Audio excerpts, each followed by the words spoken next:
You are watching this video. This video is part 2 of my previous What If video, where I tackled the question, what if Luffy went to Wano instead of going to Whole Cake Island? How both the Whole Cake Island and Wano arcs would change, and ultimately what I think would happen. So I would highly recommend that you watch part 1 first, so that you have the context needed for this video, or you will be very confused for the next 10 plus minutes. With that out of the way, I assume that everyone still watching the video has seen part 1, so you know what to expect. Now, let's get started. We are continuing where we left off. This new version of Luffy, after defeating Kaido alongside Law and Kid, armed with Ryo Armament Haki, Advanced Conqueror's Haki, and of course, Gear 5th, is sailing directly into Big Mom's territory to rescue his friend, Sanji. Originally, the plan was for Luffy and his group to sneak into Big Mom's territory, find Sanji, and sneak out of Big Mom's territory with Sanji in tow, but that obviously didn't happen. Now some of you might be thinking, this is a cakewalk. There is no way the Straw Hats are going to struggle against the Big Mom pirates, especially after they got stronger in Wano. But here's the thing, this is the Straw Hat crew minus Sanji and Jinbei versus the entire Big Mom pirate crew in Big Mom's territory. Right off the bat, this invasion of Big Mom's territory would be comparable to Whitebeard arriving at Marineford. And just like Marineford, Whitebeard had many pirate crews underneath him to bolster his numbers. Which brings me to my first major change. Luffy would get the help of his Grand Fleet to pull off this rescue. Big Mom has a literal army at her disposal, and the Straw Hats are missing 2 of their heavy hitters. The Straw Hat Grand Fleet would give the Straw Hats the raw numbers they need to compete against the Big Mom pirates. Since this is happening directly after the events of the Wano arc, Luffy would have even more allies to help him. Originally, Momonosuke's group did not help Luffy with the Whole Cake Island situation because they were preparing for their battle with Kaido. Now that Kaido has been defeated and Wano has been liberated, they have no excuse not to help Luffy. Which brings me to my second major change. The remaining Red Scabbards and Yamato will also aid Luffy in his quest to rescue Sanji. Now when it comes to rescuing Sanji, it is actually more complicated than it appears. Originally during the Whole Cake Island arc, Sanji was free to move around as he pleased. But continuing from the last video, in this scenario, he is actually a prisoner of Big Mom and is currently being held inside of one of Munchausen's books. And if you're wondering why Big Mom has them as prisoners instead of taking them out, here is why. There was a cover story during the Wano arc where the Big Mom pirates had Niji and Yonji as prisoners instead of taking them out. Big Mom ultimately wants Germa's technology, so it would make sense for her to keep their greatest scientist as her prisoner and use his kids as hostages. She would force Judge to work for her, just as she forced Caesar Clown to work for her. As for Jinbei, Big Mom already acknowledged that losing him would be a significant blow to her manpower, so I could see her trying to strong-arm Jinbei back into working for her. And for Capone, maybe she can have Capone. As Luffy's forces burst into Big Mom's territory, they engage in naval combat with the Big Mom pirates, before landing on various islands inside of Big Mom's territory to begin their search for Sanji. This is where the Grand Fleet would be the most useful, holding off the Big Mom pirates and allowing the Straw Hats to sail directly to Whole Cake Island. Originally, the Straw Hats had Peckhams to guide them through Big Mom's territory, but that would not be the case in this scenario. But the Straw Hats would still have Pedro to help them navigate Big Mom's territory. Pedro would still be alive because in this scenario, the Straw Hats went straight to Wano instead of Whole Cake Island. Pedro would help the Straw Hats rescue Sanji. On top of that, Pedro would also help the Straw Hats get the road Poneglyph rubbing. With Sanji, Jinbei, and the Vinsmokes as prisoners, they would need people to rescue them, and that team is going to be comprised of Usopp, Robin, and Pedro, with the goal of 1. Rescuing Sanji and the others, and 2. Getting the road Poneglyph rubbing. Big Mom's territory is massive, but the Straw Hats and their fleet would have one way to circumvent this problem, by using Brûlé and the Mirror World. Brûlé was very important throughout the Whole Cake Island arc because of her Mirror Fruit, and she would still be vitally important in this scenario as well. As the Straw Hats and their allies are engaging the Big Mom pirates, Brûlé will naturally use her ability to help the Big Mom pirates, but we all know Brûlé is not that strong, and once she is defeated, the Straw Hats and their allies would have access to the Mirror World.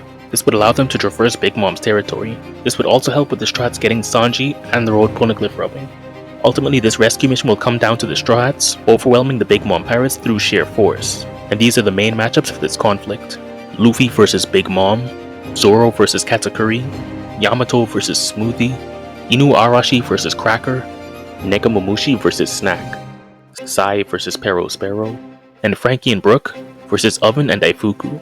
Now there are a lot more Big Mom pirates obviously, but most of them are featless. Do you really want me to sit here and tell you about, I don't know, Charlotte Madara? Look at this dude. No, I didn't think so. These Big Mom pirates have the most concrete feats. I'm using that term very loosely for Smoothie. So let's go through the matchups in reverse order, starting with Frankie and Brook versus Oven and Daifuku. Now this is a matchup that I think is very interesting. We saw during the wedding that Brook is fast enough to blitz Oven. We also saw after the wedding that Daifuku had a very hard time landing hits on Carrot in her Sulong form. So it is safe to say that Brook would also be able to blitz him in the same situation. Frankie on the other hand is an absolute tank in the Iron Pirate. It took a beating from Sasaki before it ultimately gave out. Even if Daifuku had the strength to cut through the General Frankie, Frankie always has the option to leave the robot and attack from a distance. Although I'm not sure how long General Frankie would last against Oven's heat, but that is where Brook would come in with the clutch freezes. Overall, Frankie is a physical tank, and Brook is more of a dodge tank. With this combination, I don't see them losing to Oven and Daifuku. Next is Nekomamushi vs Snack. This fight is pretty straightforward. Nekomamushi and Inuarashi were both able to fight Jack in their base forms, and Jack should be relative to Cracker, who we know is stronger than Snack. Snack's abilities are still a mystery, and he should be fairly strong, but he already lost to Eustace Kid over the time skip, and we also know that he lost to the absolute GOAT, Mad D Monk. Nekomamushi is walking through Snack with next to no difficulty. Next is Sai vs Pero Sparrow. Pero Sparrow isn't as strong as a commander, but he isn't exactly weak. He is insanely creative with his Devil Fruit. Yes, the candy escalator is goated, let's be honest. But that being said, Sai is more than equipped to fight Pero Sparrow. We saw Pero Sparrow easily defeat both Chopper and Brook by encasing them in candy, but that would not work on Sai. Sai fights using the Hashoken fighting style, and this fighting style uses vibrations. And the strongest technique of the Hashoken is the Dragon Drill Nail, an attack so strong, it could crack open the ice continent. Think about it this way. The same way Aokiji was unable to freeze Whitebeard because of the vibrations of the Quake Fruit, Pero Sparrow would not be able to keep Sai encased in candy because of the vibrations of the Hashoken fighting style. I don't want to undersell Pero Sparrow, but I can see Sai taking this fight. Next is Inuarashi vs Cracker. Now this fight is interesting. Cracker cannot take too much damage, but to make up for that, he has insane defense. On top of that, Cracker can make biscuit armors until he gets bored, and each one of these suits of armor has insane defense. Luffy needed the power of Gear 4 just to break the armor.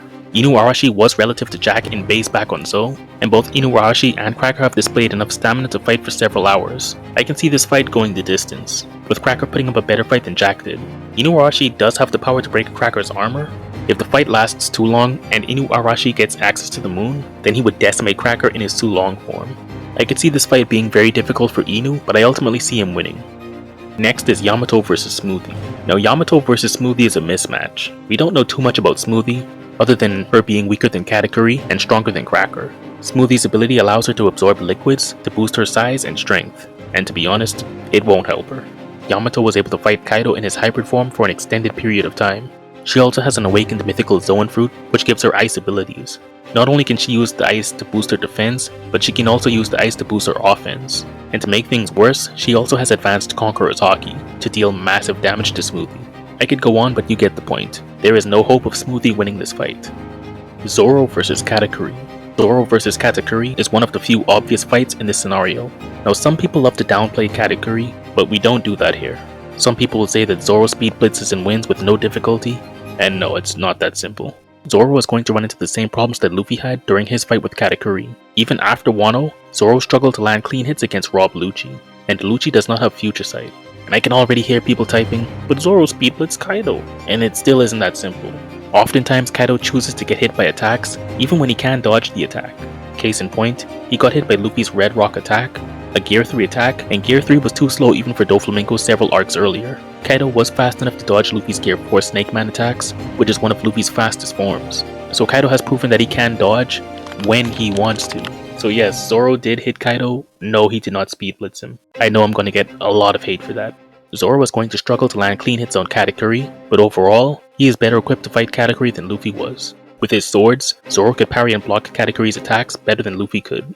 And because Zoro's attacks are so strong, he would easily be able to cut through Katakuri's awakening attacks. In general, the main counter to Future Sight Observation Haki is also Future Sight Observation Haki. Luffy couldn't consistently hit Katakuri until he learned Future Sight himself. Kaido could not dodge Luffy's attack in Snake Man until he also decided to use Future Sight. This fight would force Zoro to focus on his Observation Haki until he ultimately learns Future Sight himself. Once he learns Future Sight, the fight is over. Even though I can see Katakuri landing some attacks on Zoro, Zoro has shown some of the best endurance in the series. Zoro would only need to land one attack to end the fight. Zoro was walking away with the victory. And lastly, Luffy vs Big Mom. Now this fight had to happen. Luffy is the only person who has a chance of beating Big Mom in a 1 vs 1. After Gear 5, Rio Armament Haki, and Advanced Conqueror's Haki, Luffy has more than enough firepower to damage Big Mom. But this fight is still pretty close. All of Big Mom's electrical attacks don't matter against Luffy for obvious reasons, so Zeus is completely useless in this fight, at least in terms of combat.